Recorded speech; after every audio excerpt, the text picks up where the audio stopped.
Now, economics correspondent Paul Solman reports on late-blooming self-starters. It's the latest chapter in his look at older workers in the American economy, and all part of his ongoing reporting, making sense of financial news.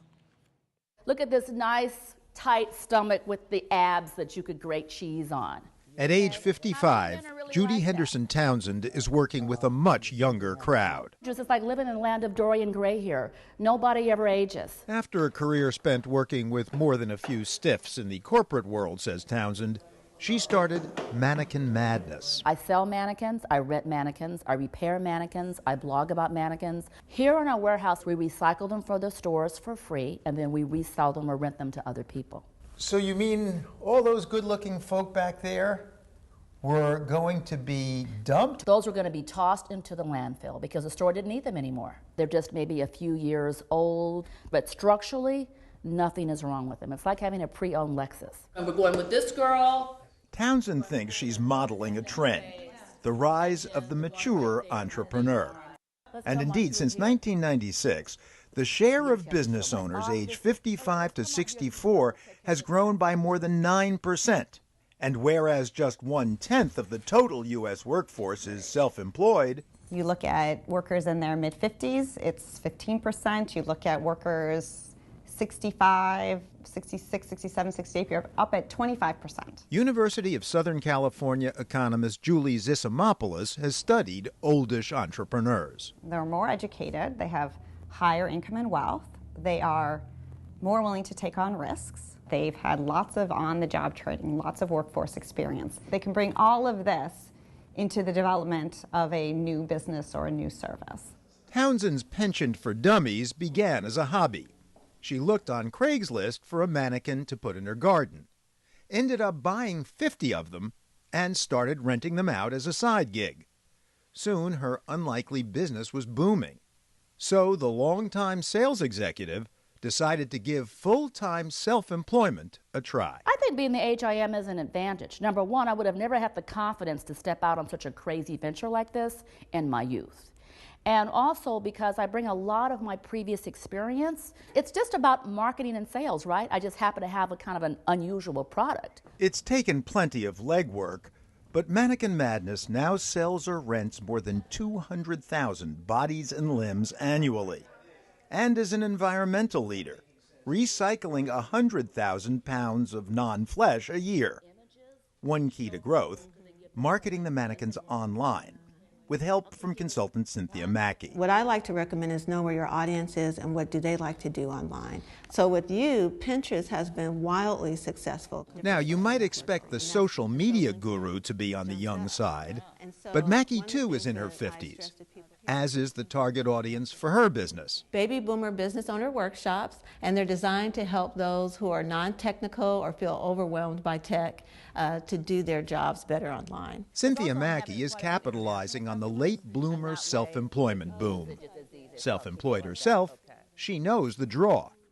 You're not working for someone else, and you get to take that value for your own benefit. If I want to take my mom out for breakfast, I can schedule that and then work longer hours in the evening. So having control of my time or the ability to schedule things, that's wonderful as you get older, I think. But not everyone chooses self-employment. To many, the Great Recession offered few other options. On my 65th birthday, my boss comes into my office and tells me I'm no longer needed. And that was not the birthday present I expected. Michael Gratola was one of 30 senior-level employees cut loose from auditing firm KPMG. His outplacement counselor's advice? He said, Mike, there are just so many thrones, and there's too many princes. That's the state of our economy in 2009. And he was in no way encouraging that I should even try to look for work. The gray hair, the high salary, all that stuff. I mean, they can't say those things, but don't tell me they're not thinking those things, and that's how the real world is. With a wife and 2 adopted daughters to support, Gratola couldn't just hang it up. So he decided to go it alone, founding MGG Consulting to advise other small businesses. Hanging up a shingle and enrolling your own business and opening up the bank accounts and getting the company name and promoting and all that stuff is not for everybody, but if it's for you, it's a lot of fun. I had no job, no money, no customers, no nothing, and today I have 40 clients. I've hired someone full-time. I've grown, but it's been hard work. How old is too old?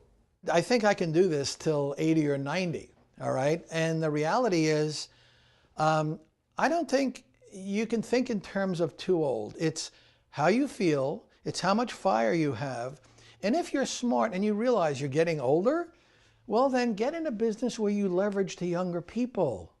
And eventually you become the great gray god. Mark Friedman runs a nonprofit called Encore.org.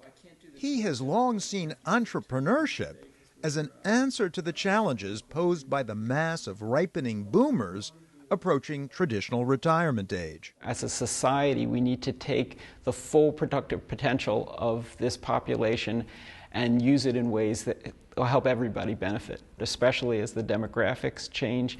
You can't just have 30 or 40-year retirements, and so these entrepreneurs and the others who are working longer are fashioning a new stage of life that's much more sustainable. But others doubt that older entrepreneurship is the answer.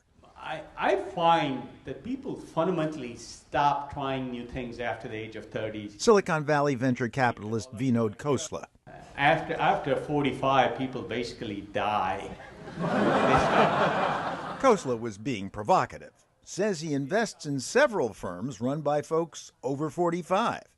But Friedman says he's voicing the conventional wisdom that after a certain age, folks are thought to be well past their useful prime. Well, it turns out that creativity has a life that's very different from the popular assumption. Cézanne's most valuable work is done in his late 60s. Louise Bourgeois, the great sculptor, does her most valuable work in her 80s.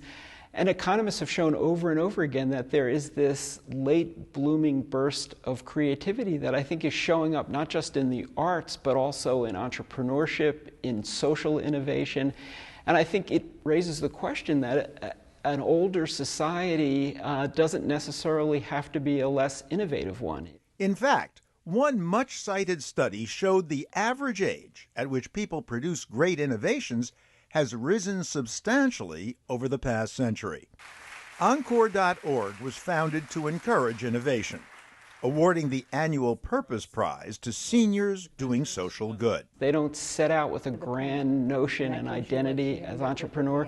They set out a step at a time to solve a problem that's in front of them, and in many ways leads to very creative new ventures. Mike Grottola's client Paul Jetter, for example. His business was inspired by compassion for his father. One day he was driving to work and he became disoriented. And even though he's worked every day that I've known him, he decided he could not go in. At 85, he had Alzheimer's. A common symptom of the disease, wandering. I looked into what were the programs out there for wandering. And nearly all of them required that you wear a bracelet, whether it's tracking or an ID. And I knew he would not wear a bracelet. So, with a little help from Grottola, Jetter is setting up Safely Back Home to make garments to help identify and find quick care for lost loved ones. A second career at age 59. Not your typical kind of mannequin, of course, more like a paper doll. Thanks to Judy Henderson Townsend's rental business, senescent fashion models are getting a second life, too. I've given them an opportunity to have an encore career. We're seeing that with seniors, right? They still have a lot of great things that they can contribute, but they're old.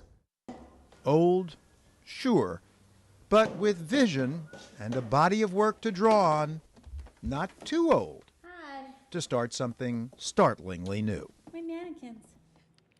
Online, Judy Henderson Townsend describes the unusual reasons customers need mannequins. You can also find tips for senior entrepreneurs. That's on our Making Sense page.